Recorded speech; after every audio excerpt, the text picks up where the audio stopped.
दोस्तों नमस्कार, मैं हूं क्षितिज कांत और आप देख रहे हैं 4 PM न्यूज नेटवर्क। इस समय मैं राजधानी लखनऊ के इको गार्डन में हूं और आपकी पीछे मेरे नजर जा रही होगी तो यहां पर शिक्षक अभ्यर्थी बैठे हुए हैं। बैनर पे आप देख रहे हैं यहां पर 6800 आरक्षित वर्ग को नियुक्ति दे सरकार, ये बैनर पे लिखा हुआ है। आपको बता दूं, इलेक्शन से पहले जिस समय योगी वन सरकार का आचार संहिता लगती है उससे जस्ट पहले इन्हीं जो अभ्यर्थी हैं 6800 अभ्यर्थी, इनको हरी झंडी दिखाई जाती है। सरकार नौकरी देने की बात करती है और उससे पहले की मैं बात करूं, लगभग 7 से 8 महीने लगातार आपको SCRT कार्यालय की याद दिलाऊंगा। वहां पर 69,000 शिक्षक अभ्यर्थी का मामला लगातार तूल पकड़ रहा था। विवेक द्विवेदी धरने पर पानी टंकी बैठते शिखापाल की याद दिलाऊंगा। धरने बैठते उसी दौरान लगभग 7 महीने बीतने के बाद जस्ट इलेक्शन से पहले, आचार संहिता लगने से पहले इन्हीं अभ्यर्थियों को हरी झंडी दिखा दी जाती है और कहा जाता है आपको नौकरी दी जाएगी। लेकिन उसके बाद भी जब योगी 2 सरकार जब भारी बहुमत से आ जाती है उसके बावजूद भी इन लोग को नियुक्ति क्यों नहीं मिलती है, आइए बात करते हैं और जानते हैं धरना क्यों दे रहे हैं आज की डेट में। मैम, नाम क्या आपका? विधात्री मौर्य। हाँ? विधात्री मौर्य। विधात्री जी, आज धरने पे बैठी हुई है, इतना बड़ा धरना ये क्यों रही है आप लोग? क्योंकि जो है 5 जनवरी को 6800 की चयन सूची निकाली गई है ना, उसके बाद ये हुआ कि 1 हफ्ते में काउंसलिंग हो जाएगी आप लोगों की, है ना। लेकिन वो आचार संहिता लग गया तो उसकी वजह से नहीं हो पाया। तो ये हुआ कि न्यू गवर्नमेंट आएगी, उसके बाद नई गवर्नमेंट भी बन गई और क्या कहते हैं, आचार संहिता भी हट गया और अभी तक हम लोगों को नियुक्ति नहीं मिली है। इसलिए इको गार्डन में चिलचिलाती हुई धूप में बैठे हुए हैं। आप ये देख रहे हैं चिलचिलाती हुई धूप है, तमाम और अभ्यर्थी उनसे बात करेंगे। सर, नाम क्या सर आपका? मेरा सर नाम वीर है, मैं प्रयागराज से हूँ। प्रयागराज से आए हैं। चिलचिलाती हुई धूप है, इलेक्शन से जस्ट पहले हरी झंडी दिखा दी जाती है 6800 अभ्यर्थियों को आप लोग को कि नौकरी दी जाएगी, उसके बाद भी धरना क्यों चल रहा है? सर, ये दुर्भाग्य है हमारा कि हम लोग धरना कर रहे हैं, कोई शौक बस नहीं कर रहे हैं, मजबूरी बस कर रहे हैं। सरकार के सारे मानकों को क्वालिफाई करने के बाद, मुख्यमंत्री के आदेश के बाद, चयन लिस्ट में नाम आ जाने के बाद आज लगभग 4 महीने हो गए सर। पिछला 8 महीना जो हमने संघर्ष किया चयन लिस्ट लाने में और चयन लिस्ट के बाद आज से 4 महीना 26 तारीख से हम लोग धरने में बैठे हुए हैं, आज 25 दिन हो गए। लेकिन सर इस धूप में AC में रहना, कूलर रहना मुश्किल हो रहा है। लेकिन आप समझिए, देखिए कि आज विद्यालय में होना चाहिए था, लेकिन हम इस अघोषित जेल में आज भी बंद हैं। हमारा दोस्त तो इतना है कि हम पिछड़े समाज से आते हैं, दलित समाज से आते हैं। हम सरकार से उम्मीद करते हैं, मुख्यमंत्री से आह्वान करते हैं कि सर ये कैसा लोकतंत्र है जहां एक अधिकारी आप मुख्यमंत्री होने के बाद आदेश करते हैं और आपकी बात का टालमटोल करते हैं और आपकी बात को न मानकर हमें न्याय नहीं देते हैं, हमें नियुक्ति पत्र नहीं देते हैं। हम कल भी संघर्ष कर रहे थे और आज भी संघर्ष कर रहे हैं। संदीप सिंह शिक्षा मंत्री जब मिलने गए तो उन्होंने क्या बोला? नाम बताएं। मेरा नाम अमित गंगवार है, मैं शाहजहांपुर से आया हूँ। जी, क्या बोला उन्होंने? शिक्षा मंत्री से हम लोग नहीं, हमारा डेलीगेशन गया था मिलने के लिए, तो क्या बात हुई वो वही लोग बताएंगे क्या स्थिति बनी हुई है। लेकिन हम लोगों की केवल समस्या ये है, 2018 की ये भर्ती है, आज 4 साल होने जा रही हैं। पहले आरक्षण की गड़बड़ी हुई जिसको लेकर 2 साल हम लोगों को सड़कों से लेकर सदन तक संघर्ष करना पड़ा। वहां मुश्किल से माननीय मुख्यमंत्री जी के आदेश पर ये 6800 की लिस्ट आई है। इसमें सारे आरक्षित वर्ग के अभ्यर्थी हैं, चाहे वो दलित हो, चाहे पिछड़े हो, चाहे विकलांग हो। विकलांग बच्चे, आप सोचिए, जिसको मोदी जी ने विकलांग शब्द से हटा के दिव्यांग शब्द किया, लेकिन उसके बावजूद भी उन बच्चों का भी आरक्षण खा लिया। आप सोचिए, इनका बाबा जी का जो बुलडोजर है वो सारे लोगों पे चलता है, लेकिन पता नहीं कौन से पेट्रोल इनका खत्म हो जाता है, वही भी पेट्रोल महंगा हो जाता है जब उनके अधिकारियों पर चलाने का नंबर आता है। चलाइए आप उन अधिकारियों पर बुलडोजर जिन लोगों ने इस भर्ती में 4 साल बच्चों का मानसिक शोषण किया है। आप देखिए 6800 की लिस्ट को इन्होंने पहले कहते रहे कि नहीं कोई गड़बड़ी नहीं हुई है। इनका एफिडेविट हम लोगों के पास में है बेसिक शिक्षा विभाग के सचिव का, जिनमें इन्होंने कहा है कि 69,000 की भर्ती में कोई भी आरक्षण की गड़बड़ी नहीं है। लेकिन जब माननीय मुख्यमंत्री जी इसमें जांच कराते हैं तब उसमें देखा जाता है कि आरक्षण की गड़बड़ी हुई है और उस पर लिस्ट भी आती है और कोर्ट में भी ये मानते हैं कि हाँ गड़बड़ी हुई है। जब गड़बड़ी हुई थी तो कैसे हो गई? तुमने एफिडेविट दे कैसे दिया था कि भर्ती में गड़बड़ी नहीं है? अधिकारियों ने गलत किया, भ्रष्टाचार किया था तो इनको जेल में भेजना चाहिए था, इनके ऊपर बुलडोजर चलाना चाहिए, इनकी संपत्ति जब्त होनी चाहिए थी, लेकिन इस पर कोई कार्रवाई नहीं होगी। केवल शोषण होगा तो हम दलित पिछड़ा अभ्यर्थियों का होगा, हमारे दिव्यांग भाइयों का होगा। तो ये क्या न्याय की बात करते हैं? सबका साथ सबका विकास, ये कहिए ना कि सबका साथ सबका विकास नहीं। केवल अपने लोगों का विकास करने की बात कर रहे हैं आप। अगर एक प्रश्न है, इलेक्शन से जस्ट पहले आपसे पूछूंगा, इलेक्शन से जस्ट पहले 6800 अभ्यर्थियों को जॉब ज्वाइनिंग के लिए हरी झंडी दिखाना किस तरीके से मानते हैं? जैसे इलेक्शन का समय था, माननीय मुख्यमंत्री ने इस अधिकारियों को एक आदेश किया त्वरित न्याय देने के लिए इन बच्चों को, क्योंकि इसी इको गार्डन की धरती पे हम लोग 8 महीने संघर्ष किए।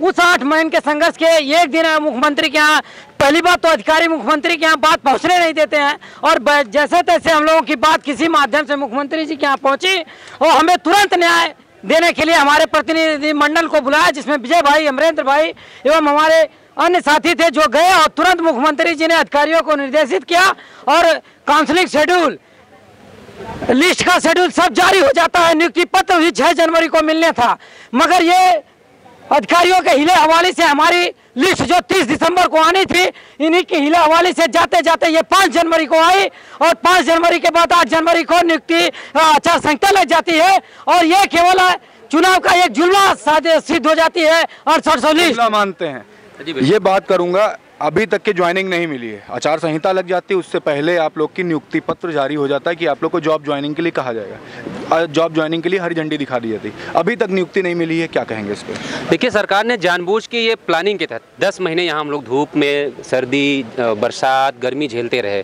तब सरकार को होश नहीं आया, तब मुख्यमंत्री जी को बिल्कुल संज्ञान में नहीं आया। जबकि आपको लगता है कि इतने 10-10 हज़ार, 20-20 हज़ार लोग यहाँ इकट्ठा होते थे, 10 महीने में देश के कोने कोने खबर पहुँच गए, और हमारे सूबे का मुख्यमंत्री सोता रह गया और उसको जानकारी तक नहीं हुई। चुनाव के ठीक पहले, आचार संहिता लगने के ठीक पहले ये कहा जाता है कि मुख्यमंत्री जी से आपको मिलना है, आपकी समस्या का समाधान हो जाएगा। हम लोग मुख्यमंत्री से भी मिले, जो शेड्यूल था, तय शेड्यूल था कि 5 जनवरी को इनको अपॉइंटमेंट लेटर मिल जाना चाहिए, लेकिन आप सोचो जानबूझ के ऐसा किया गया कि जिससे आचार संहिता लग जाए और हमें एक मौका मिल जाए।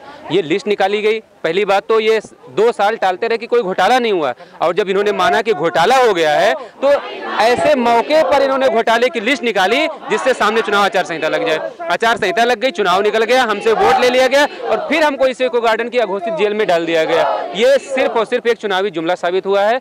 सबका साथ, सबका विकास और ये बुलडोजर वाली जो पॉलिटिक्स देश में चल रही है, जो रमजान के नाम पे और हनुमान चालीसा के नाम पे जो लोगों को उलझाया जा रहा है, वो इसीलिए उलझाया जा रहा है कि ऐसे पढ़े लिखे शिक्षित लोग अपने हक अधिकार की बात ना कर सकें, इसलिए ये सब किया जा रहा है। आप बताइए, आज देखिए आपके चैनल को तो हम लोग रेगुलर देखने वाले लोग हैं, जितने लोग यहाँ पे बैठे हैं, संजय सर को सब फॉलो करने वाले लोग हैं।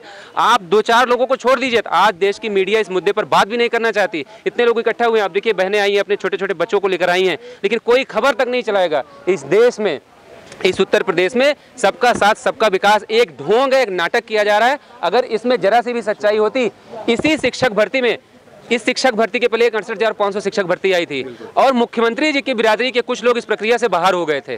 मैं आपके कैमरे पे बोल रहा हूँ कि मुख्यमंत्री जी की बिरादरी के कुछ लोग इस प्रक्रिया से बाहर हो गए थे, लेकिन बगैर किसी नियम कानून के 1 दिन के आंदोलन के बाद उनको नियुक्ति पत्र दिए गए और साथ उनको मिठाई खिला के यहाँ से भेजा गया।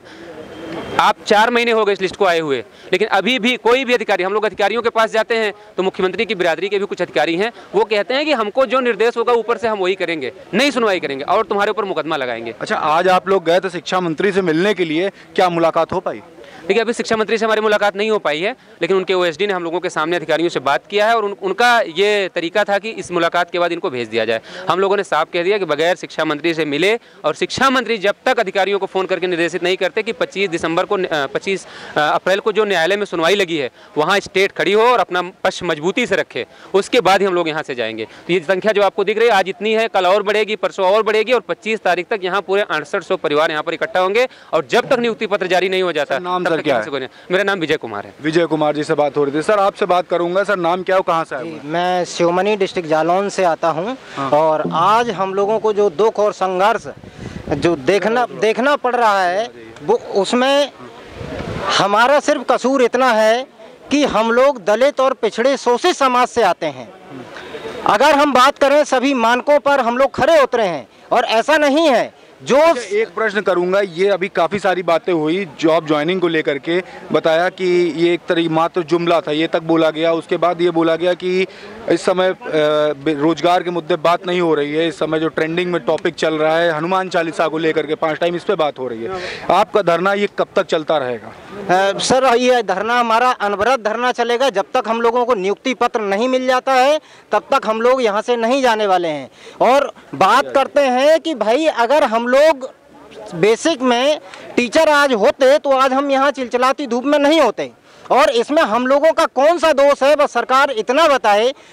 हमारे सीटों पर कोई अन्य लोग नौकरी कर रहे हैं। सरकार कह चुकी है, हमसे कहा गया है कि भाई 69,000 में से कोई भी एक भी सीट खाली नहीं है। 69,000 भर्ती हम पूरी कर चुके हैं। वहीं पे विसंगतियों का करार देते हुए इसके बाद 6800 लिस्ट निकाली जाती है।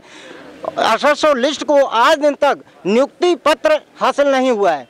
पहले चुनावी माहौल था तो हम लोगों को एक जुमला पकड़ा दिया गया है कि 6800 लिस्ट में आपका नाम है, आप लोग इसको देखिए, रखाइए। इसके बाद में अभी तक कोई भी बात संज्ञान में नहीं ली गई है। वो भी संज्ञान में बात इसलिए ली गई थी कि चुनाव सर पर थे। किसी भी प्रकार से इन लोगों को रोका जाए। ये 8 महीने से यहाँ प्रदर्शन कर रहे हैं और वही स्थिति हम लोगों की आज फिर है। आज हम 26 तारीख से यहाँ बैठे हुए हैं लगातार। अभी तक हम लोगों को न तो सरकार की तरफ से न ही अधिकारियों की तरफ से किसी भी प्रकार से कोई भी न तो आश्वासन दिया गया है, न ही किसी ने आकर के हमसे मुलाकात की है। अगर हम लोग कहीं मिलने भी जाते हैं तो वहाँ पर हमसे मिला भी नहीं जाता। अगर हम लोग बता दें किसी भी जगह कि हम 69,000 से हैं तो हम लोगों को कहो गेट पे एंट्री ही ना मिले। इस प्रकार से जैसे कि हम देखा जाए कि हम सभी समाज से ही अलग हैं, हम इस देश के बाहर के लोग हैं, जबकि हम सब लोगों ने इस सरकार को बनाने में बहुत बड़ी भूमिका निभाई है। हम लोग देखते थे कि हमारे बाबा जी आएंगे और दोबारा से आने के बाद हम लोगों को बेसिक विद्यालयों में भेजेंगे, लेकिन आज दिन तक हम लोगों को ऐसा कुछ भी देखने को नहीं मिला। हम मुख्यमंत्री आदित्यनाथ जी से विनम्र निवेदन करते हैं कि हम जो 6800 परिवार के लोग हैं, हम आपके बच्चे हैं। आप सब लोग सबका साथ सबका विकास की बात करते हैं।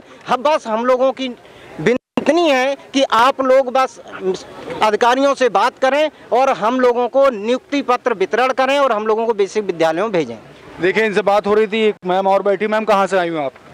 हम जमशेदपुर से आए हुए। नाम क्या है मैम? निशा यादव। मैम, आज की आप लोग यहाँ पे धरने बैठी हुई है, मुख्यतः आपकी डिमांड क्या है गवर्नमेंट से? हम बस यही कहते हैं कि हम हाथ जोड़ के माननीय मुख्यमंत्री जी से, बेसिक शिक्षा मंत्री जी से यही कह रहे हैं कि हमको नियुक्ति दे दें। चाहे उनको जैसे करना, जो करना वो उनकी जिम्मेदारी है। अब देखिए, अगर हमारा भविष्य नहीं बनेगा तो इस बच्चे का कैसे हम बना पाएंगे? इस बच्चे को लेके बताइए, इस धूप में कोई घर में से नहीं निकल रहा, हम लोग रोड पे बैठे हुए हैं। बताइए, हम लोग 6800 पे नहीं दया कर रहे हैं तो 6800 के जो मासूम बच्चे उन पे दया करें। हम मजबूत नहीं होंगे तो इसको कैसे कर पाएंगे? तो बस यही है कि हम लोग को नियुक्ति पत्र दे दें, और कैसे देंगे, क्या करेंगे, वो इनकी जिम्मेदारी है, हमारी नहीं है। हमारा जो काम था वो हम कर दिए। जो परीक्षा वो लोग दिए वो परीक्षा हम भी दिए, जो वो लोग किए वो हम भी किए। तो आखिर गलती क्या है हम लोग की, जो हम लोग रोड पे घूम रहे हैं? शर्म आ रहा है बताने में, आदमी को कहने में। लिस्ट में नाम आया, आदमी पूछेगा ही क्या हुआ, क्या बताएं, क्या जवाब देंगे? तो बस यही है कि हम लोग को नियुक्ति पत्र दे दें, चाहे जैसे दे दें। मासूम बच्चे को आप देख सकते हैं कैसे लेके हम लोग घूम रहे हैं रोड पे, सुबह से बिना कुछ खाए पिए हैं। तबीयत क्या कह रही हैं आप? नाम क्या है पहले? नाम मेरा दिव्या राजपूत है। आगरा से आई हूँ। बच्चे को लेके, वो अपने डैडी के साथ है। उसकी तबीयत भी बिगड़ रही है, इतनी धूप में, ठंडा गर्म। और हमारी मतलब सरकार से यही मांग है, जो ये बता रही थी कि हमें बस हमारा नियुक्ति पत्र दे दे, हम यहाँ से चले जाएंगे। फाइनल डिमांड आपकी? हाँ, बस यही डिमांड है। आपने देखा यहाँ पे मैंने सभी से बात की है। सब 69,000 शिक्षक अभ्यर्थी में जो 6800 अभ्यर्थी जिनको हरी झंडी दिखाई गई थी, ये वो अभ्यर्थी हैं। जस्ट इलेक्शन से पहले हरी झंडी दिखा दी जाती, लेकिन अभी तक के 4 महीने बीतने के बावजूद भी इन सबको नियुक्ति नहीं मिलती। जिस समय आप ये खबर देख रहे हैं मेरी, उस दौरान आप तमाम अन्य मीडिया चैनल देखिएगा, उस पर या तो आपको इंडिया पाकिस्तान की डिबेट दिखाई दे रही होगी, या तो यूक्रेन और रशिया वार के बारे में आपको बताया जा रहा होगा, या फिर चल रहा होगा 5 बार हनुमान चालीसा। ये सब ट्रेंडिंग टॉपिक्स हैं। लेकिन यहाँ पर नियुक्ति की जो बात हो रही है, किस चैनलों पे दिखाया जा रहा है, कमेंट बॉक्स में जरूर लिखिए। और आपकी बात कौन कर रहा है ये भी जरूर लिखिएगा। कैसी लगी ये पूरी खबर, लिखकर कमेंट बॉक्स में बताएं। और जुड़े रहे 4PM न्यूज नेटवर्क के साथ। मैं आपको पल पल की और धरातल से जुड़ी हुई खबर दिखाता रहूंगा। मैं हूं क्षितिज कांत, कैमरा पर्सन शुभम के साथ 4PM न्यूज नेटवर्क के लिए। धन्यवाद।